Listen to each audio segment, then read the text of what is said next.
I should have seen it coming when my wife started pronouncing quinoa like she'd studied abroad in France. That was the first red flag, though I was too busy drowning in spreadsheets to notice. My name is Jerome Foster, and I used to think I had a pretty good life. 42 years old, partner at Morrison & Associates Private Equity, decent house in Millfield's best neighborhood, and a wife who could make heads turn at the country club.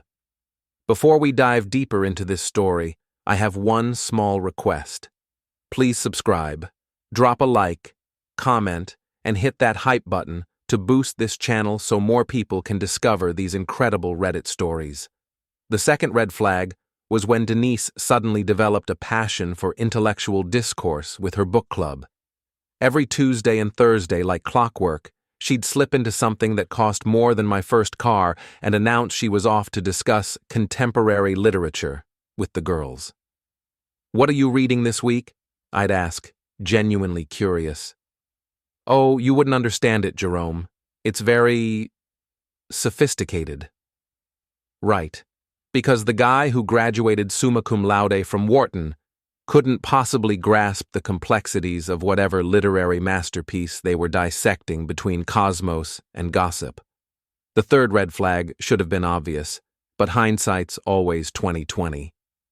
Denise's book club consisted of 3 other wives from our social circle. Maggie Chen, whose husband Peter ran the marketing division at Hartwell Industries, Trish Morrison, married to Alan, who worked in Peter's department, and Sasha Williams, whose husband Hugh owned a successful accounting firm downtown. These women had been thick as thieves since their kids started kindergarten together. They'd colonized the best table at Café Luna every morning, commandeered the front row at every PTA meeting, and somehow managed to make charitable fundraising feel like a competitive sport. But it was the fourth red flag that finally got my attention, mainly because it came with a hotel receipt. I found it on a Wednesday morning, crumpled in the pocket of Denise's yoga pants. The Riverside Inn, a place that advertised discreet luxury and charged by the hour. The date was yesterday, Tuesday, during book club hours. "Honey," I called out, waving the receipt like a tiny white flag of surrender. "Did your book club relocate to the Riverside Inn?" Denise froze in the kitchen doorway, her coffee mug suspended halfway to her lips. For a split second, her mask slipped, and I saw something I'd never seen before. Panic. Then she laughed, that tinkling sound she'd perfected for charity galas and dinner parties. "Oh my God, Jerome, you're so paranoid. Maggie's cousin is getting married, and we went to check out their venue options. The Riverside has a lovely conference room." "For a wedding?" "Reception space. Very intimate. You know how these boutique places can be." I nodded, filed the lie away for future reference, and went to work. But something had shifted in my chest, a cold weight that hadn't been there before. That afternoon, I did something I'd never done in 15 years of marriage. I called a private investigator. "Morrison Investigations," came a gravelly voice that sounded like it had been marinated in cigarettes and disappointment. "I need someone to follow my wife." "Suspected infidelity? Suspected book club." There was a pause. "Come again?" "Just, can you follow her on Tuesday and Thursday evenings? I need to know where she really goes." "Standard rate is $300 a day plus expenses. How long you want surveillance?" "Give me 2 weeks." "You got it. Name's Rick Morrison. No relation to the fancy Morrison you're probably thinking of. I'll need a retainer and some basic information." I met Rick the next morning at a diner that looked like it hadn't been updated since the Carter administration. He was exactly what Central Casting would order for a private investigator. Rumpled suit, 5 o'clock shadow at 9 a.m., and eyes that had seen too much of humanity's worst impulses. "So, tell me about your wife," Rick said, sliding a contract across the scarred Formica table. "Denise Foster, 38, blonde, drives a white BMW X5. She claims to attend a book club every Tuesday and Thursday from 7 to 10 p.m. But you don't think she's discussing literature? I think the only thing she's reading is her text messages." Rick nodded and made notes in a small leather book that looked like it had survived several wars. Any particular reason for suspicion besides the hotel receipt? I thought about it. She's different. Secretive. Her phone is always face down now, and she takes it with her to the bathroom. She started working out more, buying new clothes, and last week I caught her practicing conversations in the mirror. Practicing what kind of conversations? The kind where she tells someone they're amazing and special and understand her in ways her husband never could. Rick's expression softened slightly. Look, Mr. Foster, I've been doing this for 20 years. Sometimes people want me to prove their spouse is cheating, and sometimes they want me to prove they're not. Which one are you? I signed the contract and slid it back across the table. I want the truth, whatever it is. Fair enough. I'll start Tuesday. The weekend crawled by with agonizing normalcy. Denise made her famous blueberry pancakes Saturday morning. We went to the farmer's market, had dinner with her parents Sunday night. She was attentive, affectionate even, but there was something performative about it, like she was following a script. Sunday night, as we were getting ready for bed, she mentioned that book club was reading something particularly challenging this week. What's the title? I asked. The Unbearable Lightness of Being. It's very existential. Kundera. Good choice. What did you think of the Prague Spring sections? Denise paused in the middle of removing her earrings. We haven't gotten that far yet. It's in the first 50 pages. Well, we like to discuss as we go. Very thorough analysis. I nodded and said nothing. Milan Kundera was spinning in his grave, but I wasn't about to resurrect him for this conversation. Tuesday came with all the subtlety of a freight train. Denise spent an hour getting ready for book club, trying on 3 different outfits before settling on a black dress that was definitely not appropriate for sitting around someone's living room discussing Czech literature. Don't wait up, she said, kissing my cheek. We might run late tonight. Maggie's making her famous tiramisu. I watched her BMW disappear down Maple Street and poured myself 3 fingers of bourbon. Then I waited. Rick called at 11:30. You sitting down? He asked. Should I be? Your wife and her book club friends met at the Riverside Inn at 7:15. They were joined by 3 men, Peter Chen, Alan Morrison, and Hugh Williams. The names hit me like physical blows. Peter, Alan, and Hugh, the husbands of Maggie, Trish, and Sasha, the other members of the book club. All 6 of them? That's right. They had dinner in the restaurant, lots of wine, lots of laughing. Around 9, they split into 3 couples and went to 3 different rooms. Your wife went with Peter Chen. The bourbon turned to acid in my stomach. How long? They came out around 10:45. Lots of kissing goodbye in the parking lot, but not with their respective spouses, if you catch my meaning. I caught his meaning. I caught it so hard it nearly broke my ribs. I need photos, I said. Already got them. I'll have a full report tomorrow, but Mr. Foster... I'm sorry. This isn't just an affair. This is a whole damn social club. After Rick hung up, I sat in my home office until dawn, staring at the wall where Denise had hung our wedding photo. We looked so young, so happy, so completely clueless about what was coming. The next morning, Denise was radiant at breakfast, humming while she made coffee, practically glowing with satisfaction. How was book club? I asked. Wonderful. We had such deep conversations about love and commitment and the choices people make. Sounds fascinating. Learn anything useful? Oh yes. Sometimes you discover that what you thought was love was really just settling. She said it with such casual cruelty that I almost admired her technique. Almost. Well, I said, folding my newspaper with deliberate precision, I hope you get everything you deserve from that book club. Denise smiled and kissed the top of my head. I'm sure I will. That's when I decided to become the villain in their story. After all, every book club needs a good plot twist. Rick's report arrived Thursday morning in a manila envelope that felt heavier than it should have. Inside were 47 photographs that told the story of my marriage's end in vivid, high-definition detail. There was Denise, radiant in the restaurant, her hand resting on Peter Chen's thigh. There was Maggie, supposedly Peter's wife, with her tongue down Hugh Williams' throat. Trish Morrison, Alan's wife, was practically sitting in Hugh's lap while Alan had his arm around Sasha Williams. It was like a suburban key party, except instead of putting keys in a bowl, they'd apparently been putting their marriages in a blender. The photographs were damning, but Rick had included something even better, a detailed timeline of their activities over the past 2 weeks. This wasn't some spontaneous affair. It was a carefully orchestrated operation that had been running for months. I called in sick to work and spent the day studying their patterns like I was preparing a hostile takeover, because in a way, I was. The book club met every Tuesday and Thursday, but they also had emergency sessions on weekends when one of their spouses was out of town. They had a group text chain called Literary Ladies, where they coordinated their lies.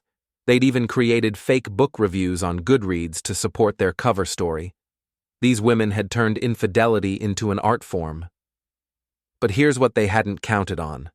I'd spent 20 years in private equity, which meant I was very good at identifying weaknesses and exploiting them for maximum damage.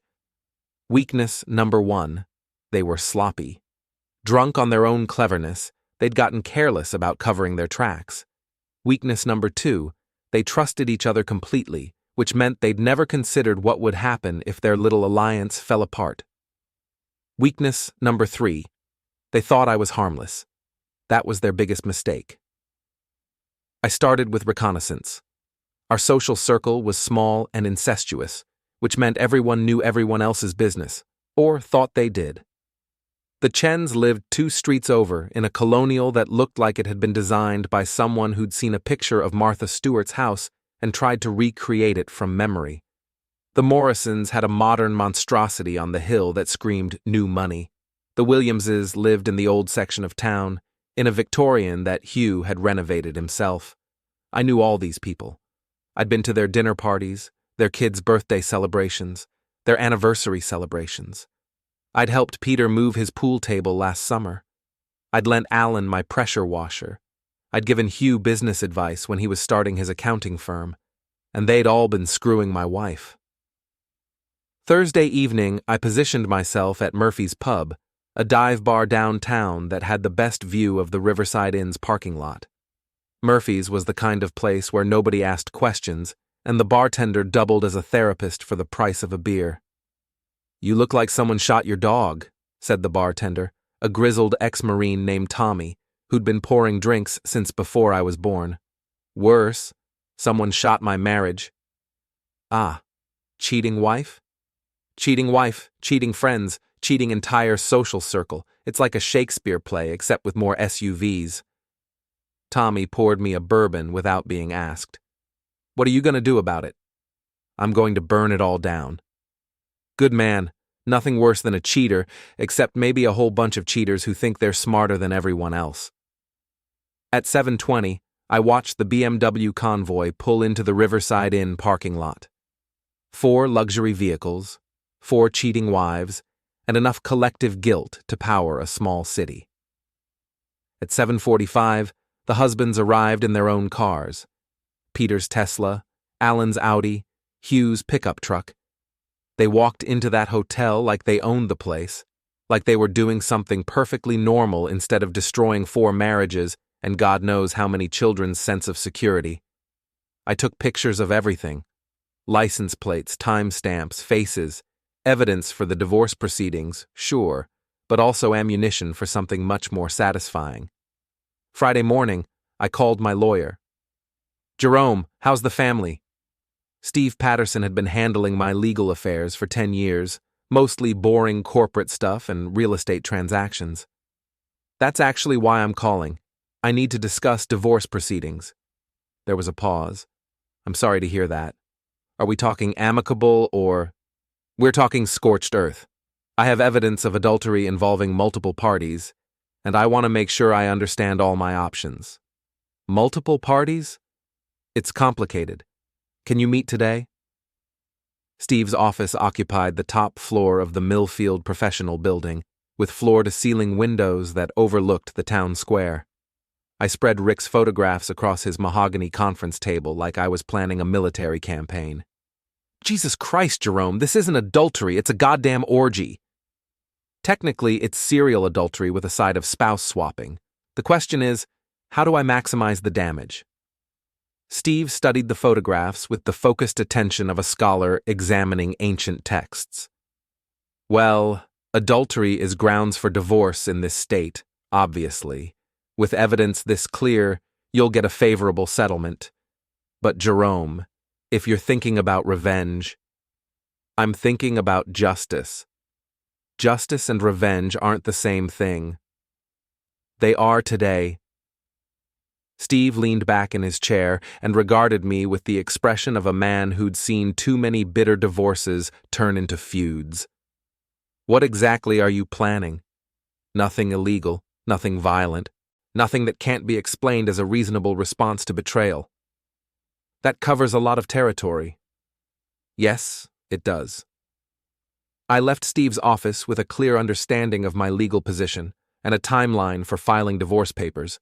But more importantly, I left with a plan. Phase 1 would be intelligence gathering. I needed to understand the full scope of their operation, map out their relationships, identify their vulnerabilities. Phase 2 would be isolation. I needed to separate them from their support systems, make them paranoid, turn them against each other. Phase 3 would be exposure. Public, humiliating, undeniable exposure that would destroy their reputations and social standing. Phase 4 would be the coup de grace, something so devastating that they'd never recover from it. I started Phase 1 that weekend. Saturday morning, I ran into Maggie Chen at the coffee shop downtown. She was with her 8-year-old daughter, Emma, a sweet kid who'd always called me Uncle Jerome. Jerome, how lovely to see you, Maggie gushed, her smile so bright it could have powered the entire strip mall. How's Denise? We missed her at book club Thursday. Interesting. Denise had definitely gone to book club Thursday. I'd watched her walk into the hotel. She's great. Said you guys had a fascinating discussion about Kundera. Maggie's smile flickered for just a moment. Oh yes, absolutely. Very existential. What did you think of the political themes? The way he uses the Prague Spring as a metaphor for personal freedom? Well, there's so much to unpack. We're taking our time with it. Of course. Deep literature requires careful analysis. I bought Emma a cookie and chatted about school for a few minutes, all while watching Maggie's growing discomfort. She kept checking her phone, shifting her weight from foot to foot, looking everywhere except directly at me. Give my best to Peter, I said as we parted ways. Tell him I said thanks again for helping with the pool table. Yes, of course. He'll be so pleased you remembered. She practically ran to her car. Sunday afternoon, I encountered Alan Morrison at the hardware store. He was buying WD-40 and looking like a man who'd rather be anywhere else. Alan, perfect timing. I was just thinking about you. Jerome, hey, how's it going? Great. Actually, I wanted to thank you for that restaurant recommendation. The Riverside Inn? Denise and I had dinner there last week, and the service was incredible. Alan went pale. The Riverside? I don't think I recommended. Sure you did. At the Hendersons' party last month. You said it was very discreet, perfect for special occasions. Maybe I was thinking of somewhere else. No, definitely the Riverside. We even saw some familiar faces there. Small world, right? I clapped him on the shoulder and walked away, leaving him standing in the automotive section looking like he'd seen a ghost. By Sunday evening, I'd had similar conversations with Hugh Williams and all 3 of their wives. Each encounter was a small masterpiece of psychological warfare, designed to plant seeds of doubt and paranoia. Did Jerome know something? Was he fishing, or did he have real information? How much had he seen? Who else might know? I could practically hear their group text chain exploding with panicked messages. Monday morning, I implemented Phase 2. I called Peter Chen's office. Peter Chen's office, this is Linda. Hi Linda, this is Jerome Foster. I'm calling to follow up on our conversation about the marketing proposal for Morrison & Associates. I'm sorry, Mr. Foster, but Mr. Chen is in meetings all morning. Can I take a message? Just tell him I have some very interesting photographs I'd like to share with him. He'll know what I mean. I hung up before she could respond. 20 minutes later, my phone rang. Jerome, it's Peter. Linda said you called about photographs? Peter, great to hear from you. Yes, I was at the Riverside Inn last week and got some wonderful shots of the architecture. I remembered you mentioning how much you loved that place, so I thought you might enjoy seeing them. There was a long pause. I don't recall mentioning the Riverside Inn. Really? I could have sworn it was you. Maybe it was Alan or Hugh. You guys all have such similar taste in restaurants. Jerome, is there something you want to say to me? Just that I hope you're getting everything you want out of life, Peter. Sometimes we don't realize how good we have it until it's too late. I hung up and immediately called Alan Morrison. Alan Morrison. Alan, it's Jerome Foster. I just had the most interesting conversation with Peter Chen. About what? About honesty, about friendship, about the importance of loyalty in relationships. Jerome, what the hell are you talking about? I'm talking about choices, Alan, and consequences. I'm talking about the fact that some secrets are harder to keep than others. I could hear him breathing heavily on the other end of the line. I don't know what you think you know, but I know exactly what I know, Alan. The question is, what are you going to do about it? I hung up and called Hugh Williams. By noon, all three men had called each other, then called their wives, then called each other again. The paranoia was spreading like a virus through their little group, and I hadn't even shown them the photographs yet.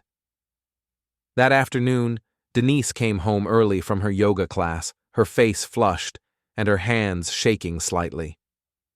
Jerome, I need to talk to you about something. Of course, honey.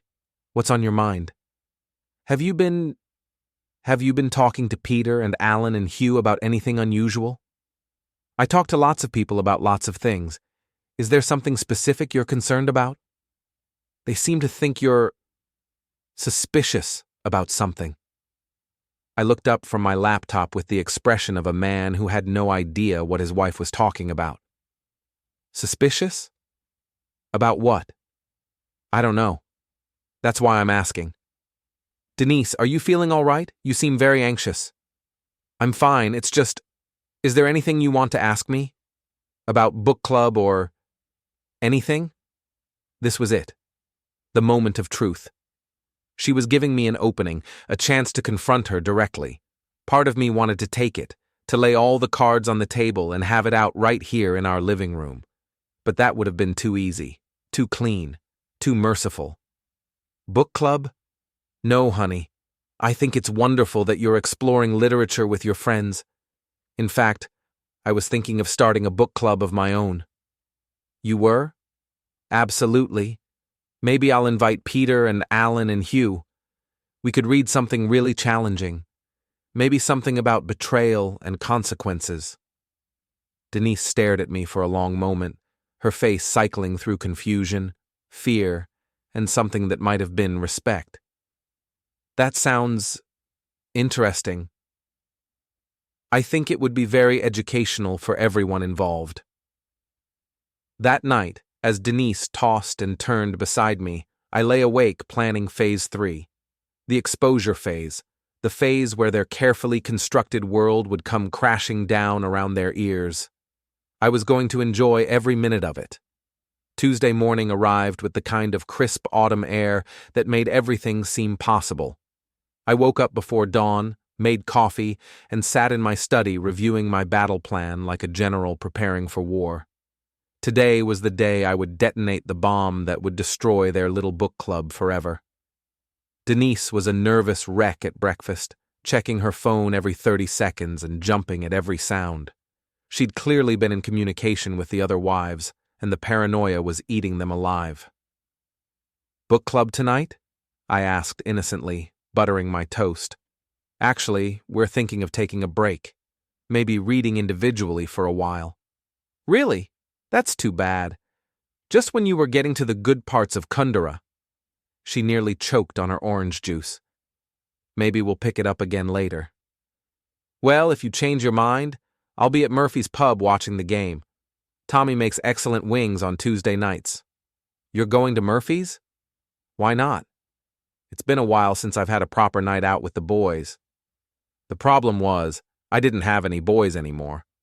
Denise's social maneuvering had effectively isolated me from most of our mutual friends over the past year, but she didn't need to know that. After Denise left for work, I made 3 phone calls. The first was to Rick Morrison. "I need you at Murphy's pub tonight at 7 p.m. Bring copies of all the photographs."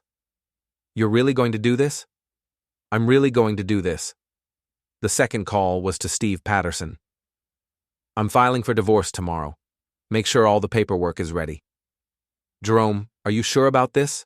Once you pull this trigger, there's no going back." "I pulled the trigger the moment I found that hotel receipt.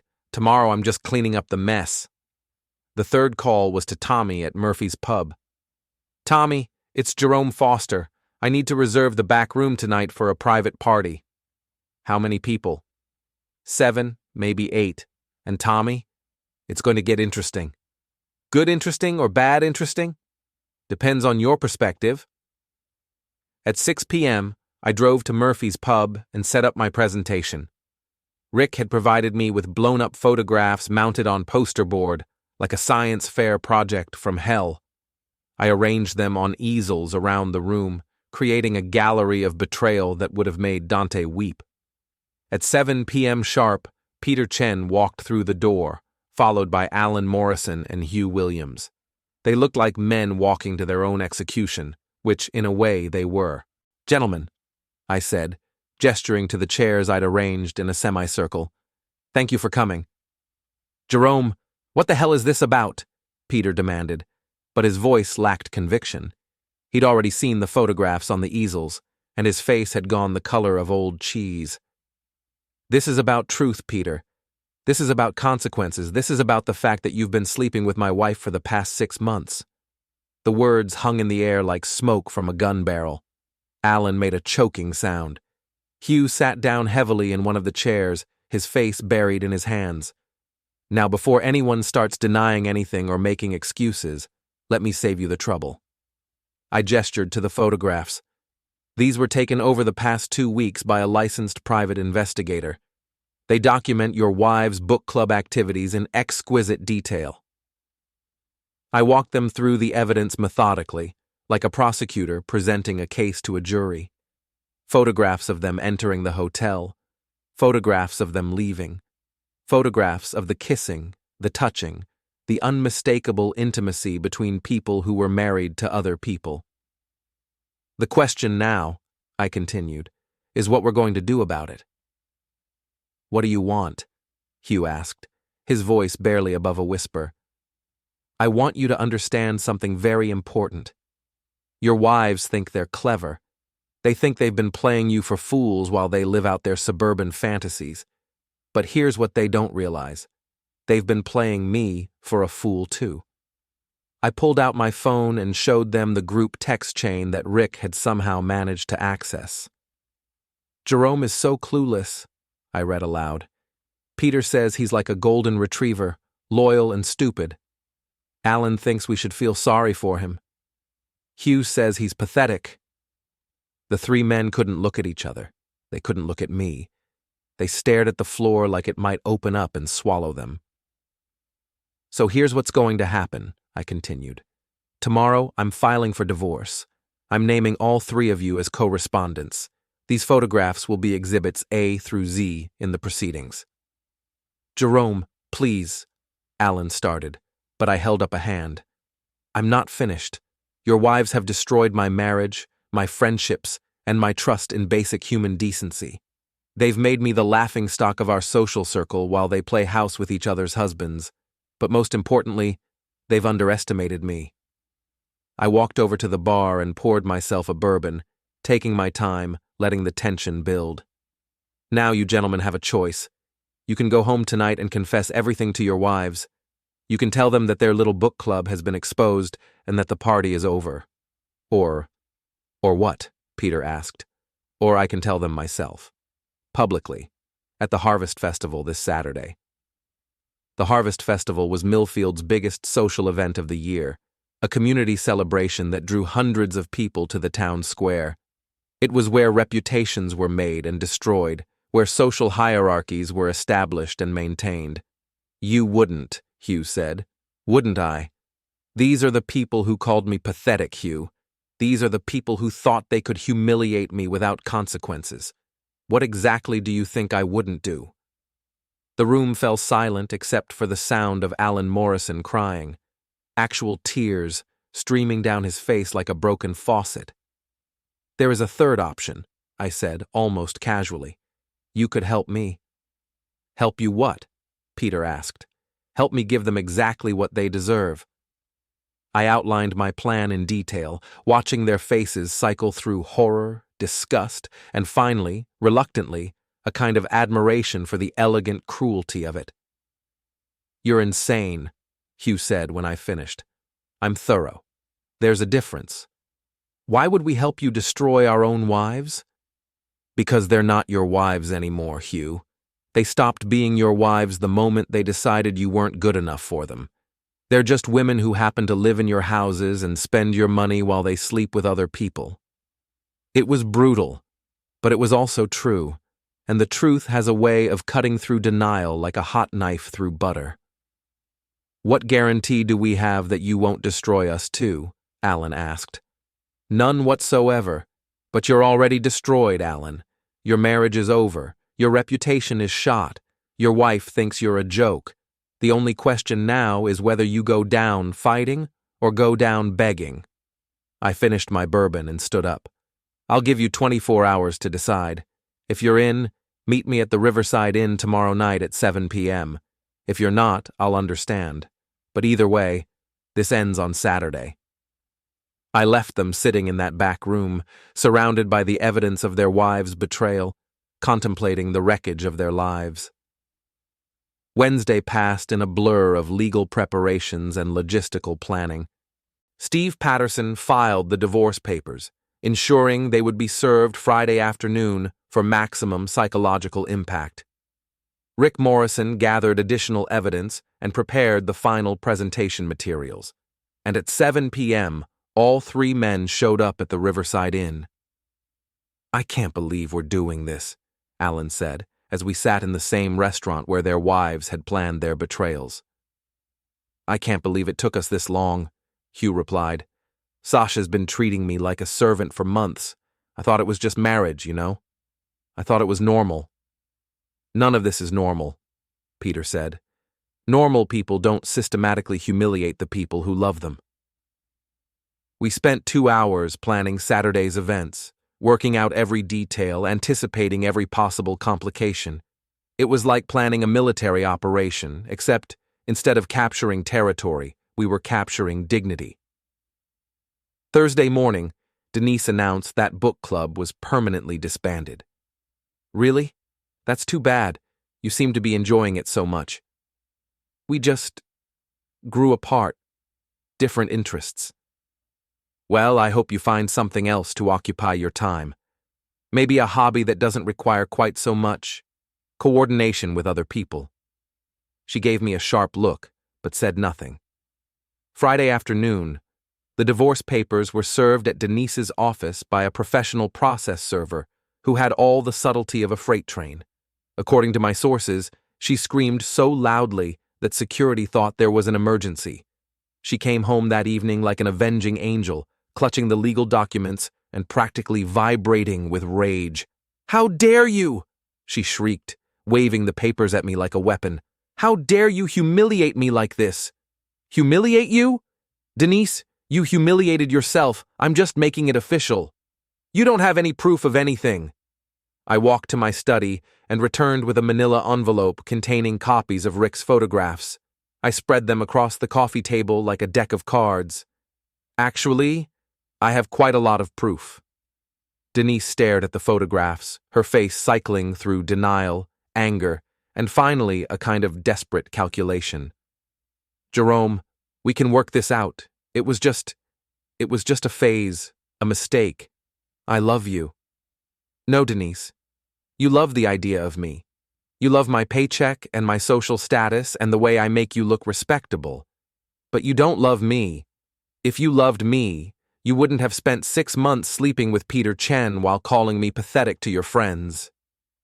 She tried tears next, then bargaining, then threats. But it was too late for all of that. The train had left the station, and Saturday was coming whether she liked it or not. What do you want from me? She finally asked. Nothing, I said. I don't want anything from you anymore, Denise. That's the point. Saturday morning dawned clear and bright, perfect weather for a public execution. The Millfield Harvest Festival transformed the town square into something between a Norman Rockwell painting and a suburban gladiator arena. Families spread blankets on the grass while vendors hawked kettle corn and apple cider. Children ran between the booths with painted faces and balloon animals, their laughter mixing with the sounds of the high school marching band. It was the kind of wholesome community event that made Millfield famous throughout the region, the kind of place where everyone knew everyone else's business and reputations were built over generations. It was also the perfect place to destroy 4 marriages in front of 300 witnesses. I arrived early, ostensibly to help with the setup for the Morrison & Associates sponsorship booth, but really to position myself strategically for the afternoon's entertainment. Peter, Alan, and Hugh were already there, looking like men preparing for their own funerals. Everyone ready? I asked. As ready as we'll ever be, Hugh replied. Sasha's been asking questions all morning about why I seem so nervous. Just stick to the plan. In 3 hours, this will all be over. The festival officially opened at noon, and by 12:30, the square was packed with families enjoying the perfect autumn day. I spotted Denise near the face painting booth with Maggie, Trish, and Sasha, the 4 of them dressed like they were attending a country club luncheon instead of a community festival. They looked confident, relaxed, completely unaware that they were about to become the main attraction. At 1 p.m., Mayor Richardson took the stage to welcome everyone and introduce the day's activities.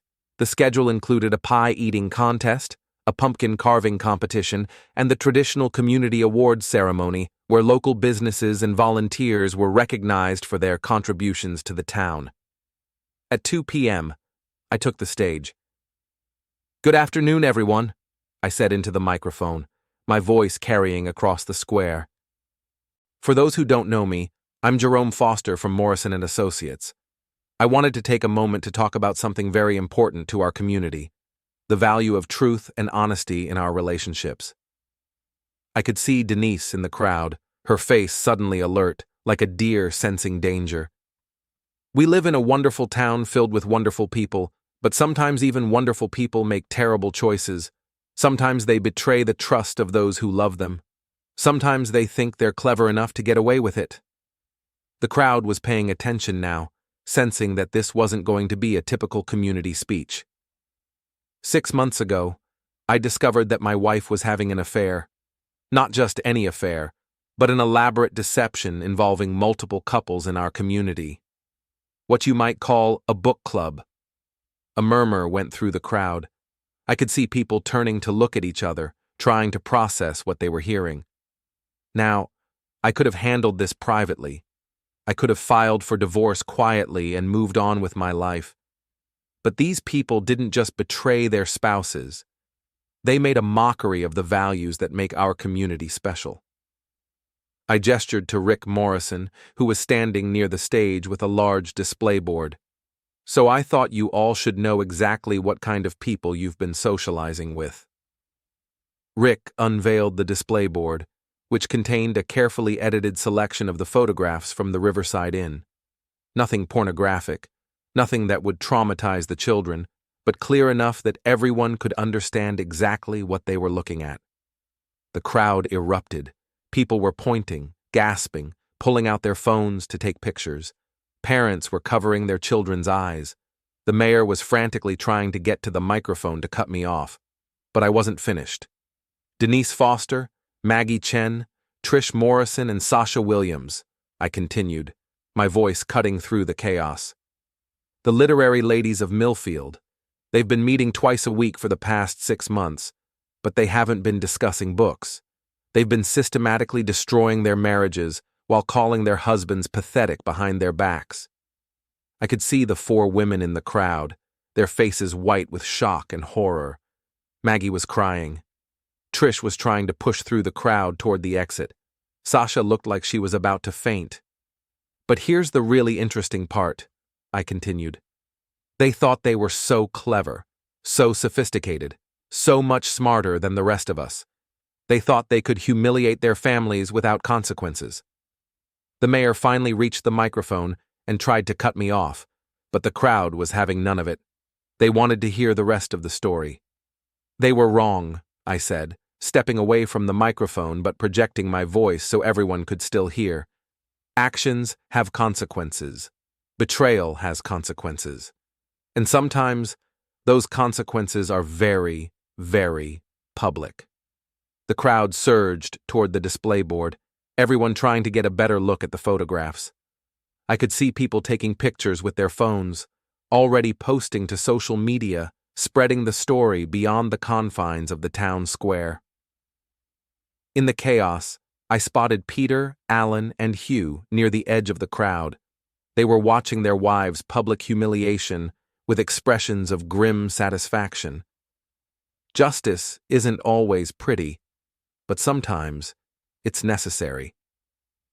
Denise finally fought her way through the crowd to reach me, her face streaked with tears and twisted with rage. "How could you do this to me?" she screamed. "How could you destroy my life like this?" "I didn't destroy your life, Denise. You did that yourself. I just made sure everyone else knew about it. You're a monster." "No," I said, looking at her with something that might have been pity. "I'm just someone who got tired of being treated like a fool."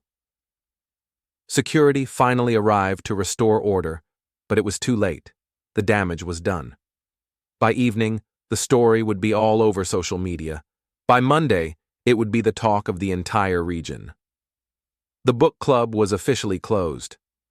3 months later, I was sitting in my new apartment downtown, reading the morning paper and drinking coffee that I'd made exactly the way I liked it. No compromises, no negotiations, no passive-aggressive comments about the strength or temperature. The divorce had been finalized the week before. Denise got the house, but I got my dignity back, which turned out to be a pretty good trade. The fallout from the Harvest Festival had been spectacular and swift. Within days, all 4 couples were separated. Within weeks, 3 of the 4 men had filed for divorce. Hugh Williams was the holdout, but according to my sources, he and Sasha were living in separate bedrooms and communicating only through lawyers. Peter Chen had been fired from Hartwell Industries after the scandal went viral on social media. Apparently, the company's board of directors felt that his behavior reflected poorly on their family values brand. Alan Morrison had quit his job and moved to Portland, where he was reportedly working as a freelance graphic designer and dating a woman who appreciated his sense of humor. Hugh Williams had sold his accounting firm and bought a cabin in Vermont, where he was learning to make furniture and grow vegetables. As for the wives, they'd become social pariahs overnight. Maggie Chen had moved back in with her parents in Connecticut. Trish Morrison was working at a Target in the next county. Sasha Williams was still in town, but she might as well have been invisible for all the social interaction she was getting. And Denise? Denise had discovered that a woman approaching 40 with no job skills and a reputation for infidelity had limited options in a small town where everyone knew her story.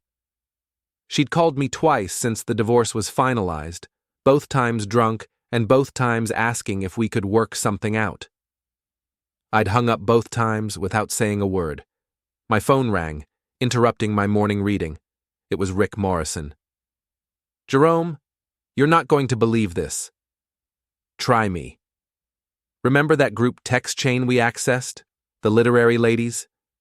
What about it? Turns out Maggie Chen kept screenshots of everything. Every conversation, every plan, every nasty comment about their husbands.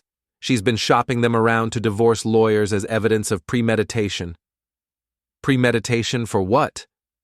For systematic emotional and financial abuse. Apparently, there's a whole legal theory about how coordinated infidelity constitutes a form of domestic violence. I laughed, a sound that held no humor whatsoever. So they're going to destroy each other in court? Looks that way. Maggie's claiming the other three pressured her into it. Trish is saying it was all Denise's idea. Sasha's trying to claim temporary insanity. And Denise? Denise is claiming she was the victim of peer pressure from older, more sophisticated women who took advantage of her insecurities. She's 38 years old. Yeah, well, desperate people say desperate things. After Rick hung up, I sat back in my chair and considered the beautiful symmetry of it all. The book club that had been built on lies and betrayal was now consuming itself from within, each member trying to save herself by destroying the others. It was like watching a Ouroboros made of yoga pants and entitlement. My doorbell rang, interrupting my philosophical musings. I opened the door to find a woman I didn't recognize, mid-30s, auburn hair, wearing jeans and a sweater that suggested she dressed for comfort rather than impression. Jerome Foster? That's me. My name is Sarah Mitchell. I'm a freelance journalist, and I'm writing a story about what happened at the Harvest Festival. I was wondering if you'd be willing to talk. I invited her in and made fresh coffee while she set up her recording equipment. She had intelligent eyes and an easy smile, and she didn't seem to be judging me for what I'd done. So, she said, once we were settled, do you regret it? Which part? Any of it. All of it. The public humiliation, the destroyed marriages, the social media firestorm. I thought about it for a moment, really considered the question. No, I said finally. I don't regret it. Those women made a conscious choice to betray their families and humiliate their husbands. They thought they were untouchable because they were protected by social conventions and politeness. But sometimes politeness is just another word for cowardice. Some people are calling you vindictive, cruel even. Some people called them sophisticated. Turns out people are wrong about a lot of things. What's next for you? I'm thinking about writing a book. The Book Club, a true story of betrayal and consequences. I think it has commercial potential. Sarah laughed, a genuine sound that filled the room with warmth. I think you might be right about that. We talked for another hour about the psychology of betrayal, the sociology of small towns, and the way social media had changed the consequences of public shame. She was smart and funny and seemed genuinely interested in understanding the story rather than just sensationalizing it. When she left, she gave me her card and suggested we continue the conversation over dinner sometime. I said I'd like that. 6 months after the Harvest Festival, I was a different man living a different life. I'd sold my partnership in Morrison & Associates and started my own consulting firm. I'd written the first 3 chapters of my book and found an agent who thought it had bestseller potential, and I'd been dating Sarah Mitchell for 2 months. She was everything Denise wasn't: honest, direct, comfortable with herself, and completely uninterested in social climbing or suburban status games. She made me laugh, challenged my assumptions, and never once made me feel like I had to apologize for who I was. We were having dinner at a small Italian restaurant downtown when she brought up the subject I'd been expecting. I ran into Denise Foster today, she said, twirling pasta around her fork. Oh. She's working at the department store at the mall. Cosmetics counter. I nodded but said nothing. I'd heard through the grapevine that Denise had taken the job after her unemployment benefits ran out. She asked about you. What did she want to know? If you were happy. If you'd found someone new. If you ever talked about her. What did you tell her? I told her that you seemed like a man who'd learned the difference between being loved and being tolerated. I reached across the table and took Sarah's hand. And what's the difference? When someone loves you, they don't need you to be different. When they're just tolerating you, they're always trying to fix you. That night, as we walked back to my apartment, Sarah asked the question I'd been dreading and anticipating in equal measure. Do you think you'll ever forgive her? I stopped walking and looked up at the stars, barely visible through the city's light pollution. Forgiveness isn't the right word, I said finally. Forgiveness implies that what she did was forgivable, but systematic betrayal, deliberate humiliation, the destruction of trust and love and basic human decency, that's not something you forgive. That's something you survive. And have you survived it? I looked at Sarah, this remarkable woman who'd walked into my life just when I'd given up hope that remarkable women existed, and smiled. I'm starting to think I've done more than survive it. I think I've actually won. The next morning, I got a call from my literary agent. Jerome, I have news. 3 publishers are interested in your book, and one of them wants to turn it into a limited series for streaming. Seriously? Absolutely serious. Apparently, stories about suburban revenge are very hot right now. Something about the zeitgeist and the breakdown of social norms. How much are we talking about? For the book deal? Mid-6 figures, with potential for more if it hits the bestseller list. For the streaming rights? That's still being negotiated, but we're talking serious money. After I hung up, I sat in my kitchen drinking coffee and contemplating the beautiful irony of it all. Denise and her book club had tried to write me out of their story, to reduce me to a footnote in their narrative of liberation and self-discovery. Instead, they'd given me the material for the best story I'd ever tell.